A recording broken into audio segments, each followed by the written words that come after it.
Yeah, Congratulations once again. thank you. And part two, introduce yourself, tell us about your profile, your work experience, and the MBA journey so far. So I am a 2018 BTech graduate. I have about 5.5 years of work experience, equally split between consulting and product management. And I have converts from Bangalore. I have a waitlist from Ahmedabad. I started my MBA journey quite early, so I gave my GMAT in 2022, and I started applying in round one of 2023 itself. That's how I started my MBA journey. What about the GMAT preparation? How was the process like, and what were the resources or the things that helped you in that preparation? So I took about 3 months to prepare for my GMAT, and I took Magoosh material. Every other material is out there pretty good, so I relied on the official guide and the Magoosh material and the official mocks. For that, took 3 months to it. I started by giving a diagnostic test to do a diagnostic analysis, strengths and weakness analysis that helped me build a plan for it. I built out a plan for my quantitative verbal. I realized what were my weakness areas, how I need to tackle it, and I took it over a 3 month plan and gave ample amount of mocks to process myself of how to sit on it. So I give the old school version, not the focus version, which is now being launched in December. So it was a bit longer. It was more than the 2 hour version of focus version right now. So I had to process myself of sit in one go over there, and I gave the center version as well because I didn't want to take the at home version. So those were the two things that I was very clear about. And it started with making a plan. I knew my weaknesses from the diagnostic test. I gave sectionals right from the second week of my preparations, and I maintained error log for me. That was very helpful because I used to go cyclically through all my errors and analyze it. And at the last stage of my preparation, one thing that really helped me was I didn't overemphasize on the questions that were really hard and I was getting wrong on. So I emphasized that I should be doing easy and medium questions, which I should never be getting wrong 100% of the times. So that way, targeting my approach based on the topics and based on the level of difficulty really helped me and streamline my preparation in GMAT, which helped me my target score. Great. So once you have a GMAT score, from there the process starts on selecting the schools, and then there's also always a question that whether I should write the GMAT again, whether my score is good enough, and then which schools do I qualify for? So what were the factors that were important for you, and what were some decisions that you took in this process? There were certain filters that apply when going through the GMAT journey. One thing was very clear that I have to stay in India because of all the different reasons and personal reasons. So that was the very first filter that applied. And based on that, my score, the GMAT score that I had was in the range of all the average scores of my target schools. Based on the target school, how did I go about selecting the target school in India? I went on analyzing my post MBA goals and selecting the schools based on that. Based on that, I was very clear that I have to go with the top IIMs, which is Ahmedabad, Bangalore, and Calcutta, and ISB. And I took out the average score of the cohort for the last 3 years for all these schools, and I realized that my score, that the GMAT score that I had, was well in the range of this, and it I could go ahead by applying this with this score itself. Great. And the next process is, applying to multiple schools. So managing your time, managing your commitments across multiple applications. That was something that I remember, we had to do 4 or 5 applications, and our one deadlines were very close to each other. You were interviewing at one time and submitting your application. So what were the things, and how did you manage, one, what was the storytelling strategy that you had? And second, how did you manage multiple applications? One thing that very is very important and work for me is starting up early. I think it's very important to give yourself that time to go over the multiple iterations of your application. And as you said, the applications do overlap in the timeline. So you'll be submitting the application in one school while you'll be interviewing at the other school. Plus you'll be filling up the forms of the third school as well. So that's very common and that's going to continue to happen. One thing what helped me was starting up early and getting at least the base material ready. And thanks to you, we what we did was we did the brute force method. So we put all on our thoughts, all our journey in one paper, in one material and one master file. That helped us to pick and choose and find up points based on the schools itself.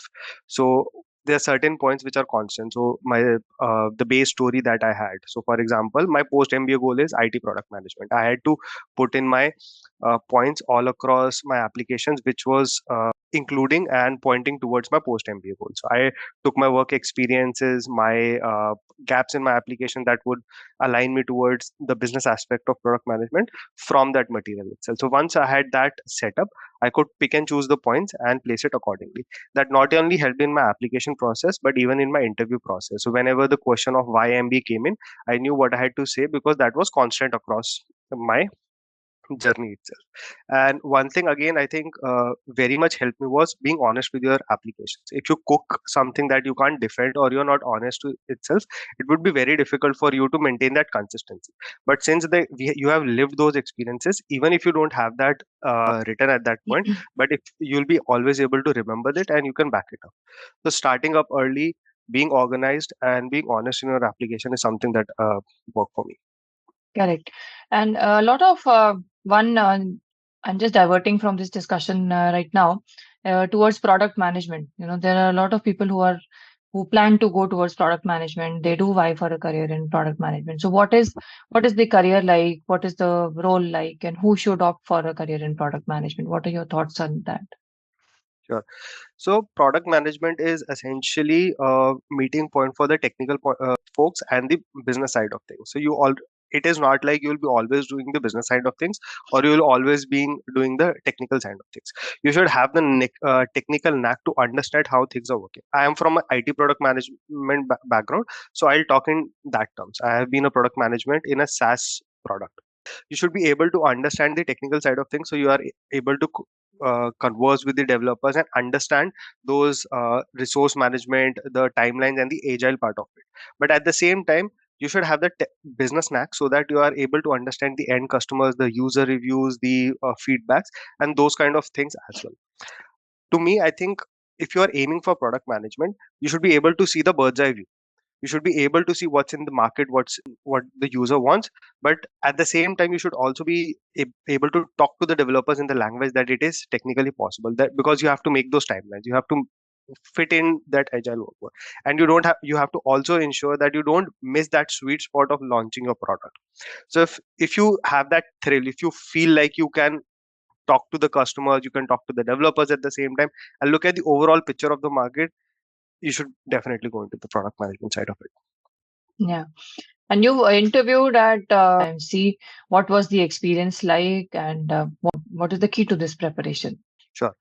All the three interviews were different from each other. C was very technical and it lasted for 40 minutes. B was more focused on my work experience and it was very quick. It was around 12 minutes to 15 minutes. Ahmedabad was a little mix of it. I'll start with Ahmedabad because went for B first, then Calcutta and Ahmedabad. Ahmedabad is fresh in my memories. So Ahmedabad starts with an extempo. They'll ask you to pick a chit. They'll give you some 2 to 3 minutes or 5 minutes to prepare your thoughts for it, and then there will be a very conversational interview across the topic itself. It also depends on the panel that is sitting. My panel was, I would say, they were very intrigued about the points that I was making, and there was a lot of cross questioning around it because they wanted to test the logic of your argument. From the 25 minutes, 15 minutes were easily taken about of the VAT topic itself. The extemporary topic is also not very out of the world. It's not very industry specific because it's a chit based system. It's based on the overall happening of your world. So what's happening in the industry, you must have read. If you're preparing for the MBA, I would recommend read the articles or read the newspapers at least start month before, and you'll have that idea. So they'll test you on their ideas. They'll test you. They'll try to cross question you. They'll try to put in hints so that you can pick on this and direct that interview from there. So that's how my Ahmedabad 15 minutes went. First 15 minutes, all on topic. After that, there was some questions around my current work experience. So I said I am from an IT AI SaaS based product. So there were questions around AI. There were questions around how ML algorithms work, how I'm working product management, and then there were certain questions around my previous work experience.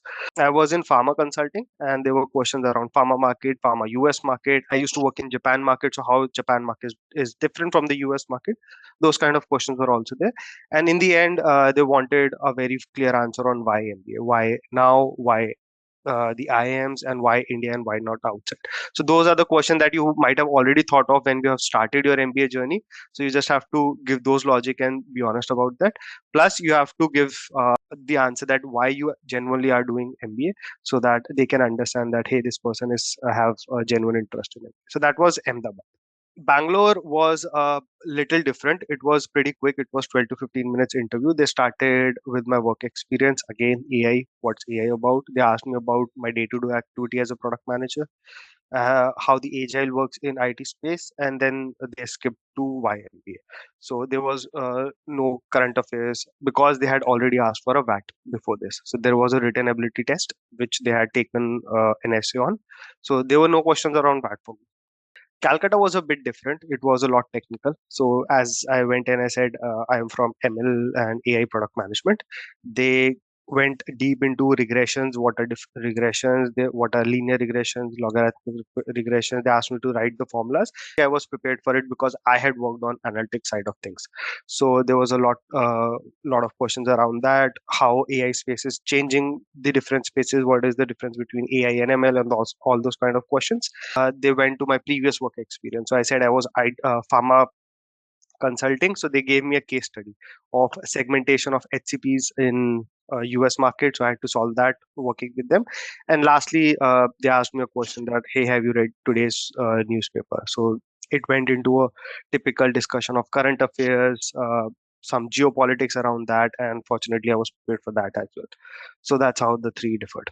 And it's also a myth that, the shorter the interview, that means they don't like you or they are not interested in your profile. You had a very quick interview at Bangalore and you are going in with a decent scholarship as well. Even I was a little worried about that, the Bangalore interview. I was there only for about 20, 15 minutes, but it proved to be a myth itself. You helped me understand that it's maybe they were satisfied in just the 10 minutes of answers. So, what would be your advice or insights from your journey for the applicants who are venturing out on preparing for the GMAT or applying in the next cycle? So as I said, the things that work for me, I would recommend that as well, which is start early. If you're planning to apply in round one, start early, at least 1 or 2 months before, because there will be overlapping timelines. Give multiple iterations to your SOPs, and from those SOPs, your interview material will also prepare on. Second, which work for me, be honest with your applications. Don't cook up certain stories because those professors are very smart. They will be able to see through you if you're cooking up stories. You'll just have to dig deep. You have to understand that if you have done certain things, if you have had those managerial experience, highlight those. Be honest, and that's all. And third, I would say is don't bog up on your GMAT score. It is a comprehensive process. And I was also worried about my GMAT score, but you helped me understand that it's a comprehensive process, and GMAT score is not the only thing that's gonna help you out there. So Right. work on your application, and that's gonna help you make over for your GMAT score.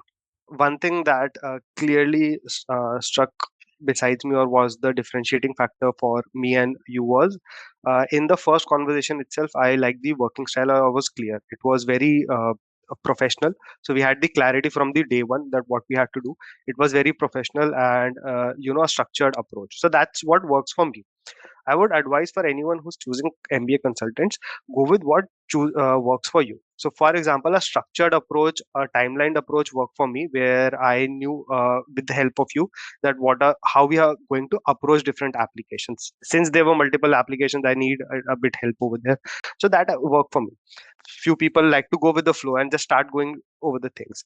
So just talk to your consultant and be comfortable with him, because if someone is trying to make certain things that are not comfortable to you or not your natural working style, that's going to push you into a world of friction where you don't want. You already have a stress of applications and making up your story.